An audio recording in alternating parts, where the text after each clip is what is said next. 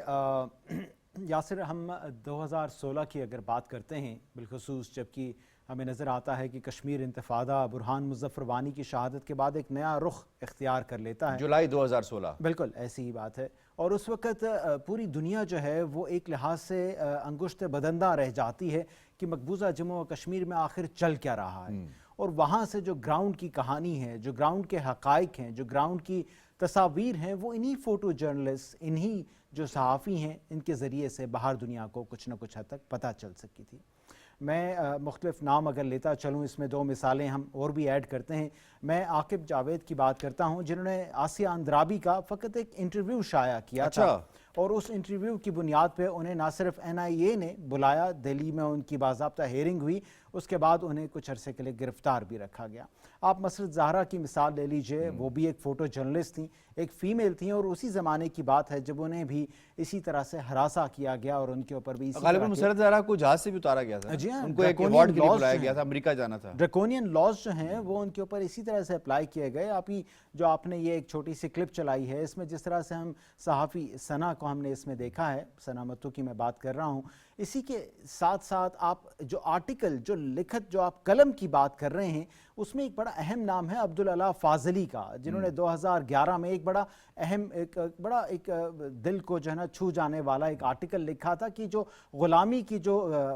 زنجیریں ہیں وہ ٹوٹ کر رہیں گی۔ اس آرٹیکل کو 2011 میں لکھا گیا، لیکن ان کے اوپر کیس 2024-25 میں بنایا، کشمیر والا بند کر دیا گیا۔ بالکل کشمیر والا، آپ یہ دیکھ لیجئے گریٹر کشمیر کے جو ایڈورٹیزمنٹس ہوتے تھے، جس کی بنیاد پہ ایک اخبار جو ہے وہ کسی حد تک اپنے آپ کو سیلف سسٹین کرتا ہے، وہ ایڈورٹیزمنٹس تک بند کر دیے گئے تھے۔ یہ ایسی، اچھا، ایک طرف آپ یہ بتا رہے ہیں کہ یہ سب کچھ بند کر دیا گیا، دوسری طرف اگر ہم دیکھتے ہیں وہ چینلز جو کہ گودی میڈیا کے چینلز کہلائے جاتے ہیں، جب آپریشن بنیان المرصوص چل رہا تھا اور یہ سندور کی ناکامی اپنی سمیٹ رہے تھے، تو اس وقت ہم نے دیکھا کہ گودی میڈیا کو کھلی چھوٹ دی گئی، اس کا فلڈ گیٹ اوپن ہو گیا اور وہ مقبوضہ کشمیر کے اندر گئے۔ کشمیریوں نے کتنا زبردست رسپونڈ کیا گودی میڈیا کو، ان کے سوالات کو، اور وہ نیریٹو جو وہ لے کر آئے اور بنانا چاہتے تھے، کس قدر بیک فائر کروایا کشمیریوں نے۔ بڑی اہم بات آپ نے کہی ہے، اور یہ اہم بات اس وجہ سے بھی ہے کہ وہاں مقبوضہ جموں و کشمیر میں جو مسلسل ایک سنگینوں کا خوف ہے، جو وہاں پہ قابض بھارتی فوج کا جو ایک خوف ہے کہ وہ کسی وقت بھی گولی مار سکتے ہیں، اس کے باوجود وہاں پہ کشمیریوں سے جتنے بھی کشمیری تھے، چاہے وہ نوجوان ہوں چاہے بزرگ ہوں، جب بھی ان سے انٹرویو لیا گیا، یوٹیوب کے شارٹس بنائے گئے، کسی بھی طرح کا سوشل میڈیا پہ ان کی پریزنس جو ہے وہ بھارتی گودی میڈیا نے شو کرنے کی کوشش کی کہ بھائی یہ تو کشمیری پاکستان کے خلاف ہیں، پاکستان کو گالیاں دے رہے ہیں، اس طرح کی تمام باتیں جو ہیں وہیں پہ ڈینائی ہو گئیں، وہیں پہ نیگیٹ ہو گئیں۔ پوری دنیا نے دیکھا کہ خود بھارتی میڈیا، گودی میڈیا کے لوگ مقبوضہ جموں و کشمیر گئے، اور ان کے لائیو کیمروں کے اوپر بھی کشمیریوں نے بار بار اس بات کا بیان دیا کہ اس جو فالس فلیگ آپریشن اپریل کے اندر کیا گیا تھا، اس میں پاکستان کا کہیں پہ بھی کسی بھی صورت ہاتھ نہیں، بلکہ یہ سوال تک پوچھا گیا کہ اگر ایک طرف پاکستان کا پرچم اور دوسری طرف ہندوستان کا پرچم آپ کو دے دیا جائے، تو کچھ بزرگوں نے تو یہ بھی جواب دے دیا کہ ہم تو پاکستان کے پرچم کو چوم لیں گے۔ واہ، مشتاق وانی صاحب، آپ کو میں اس میں شامل کروں گا، صحافت کا بڑا تجربہ ہے آپ کا۔ مقبوضہ کشمیر کے اندر صحافت کس قدر جرم بن چکی ہے، اور خاص طور پہ اگر ہم دیکھیں کشمیر ٹائمز اور انورادھا بسین، اس سے کس چیز کا بدلہ لیا جا رہا ہے ہندوستانی ریاست کی جانب سے؟ اگر دیکھا جائے تو 1 ملین ان کے پاس سٹینڈنگ آرمی ہے، 14، 15، 16 کور، اس کی صورت میں اس کے بعد سی آر پی ایف ہے، اس کے بعد جے کے پولیس ہے، اس کے بعد پھر ان کے پاس ڈیفرنٹ اور یہ جو آپ کہہ سکتے ہیں ڈیفنس کمیٹیز ہیں وہ انہوں نے بنائی ہوئی ہیں۔ یہ پورا اگر اس کو اکٹھا کیا جائے 1.5،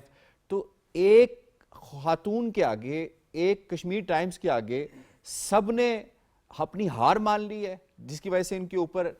پابندیاں لگائی جا رہی ہیں۔ دیکھیں جی، مقبوضہ کشمیر کے جو میکسیمم صحافی مسلمان ہیں، تو ان کو تو انہوں نے کسی نہ کسی طرح دبا لیا، کسی گھر میں بم پھینک کر، کسی کو گرفتار کر کے، کسی طرح۔ یہ جو انورادھا ہے، ان کے والد بھی وہ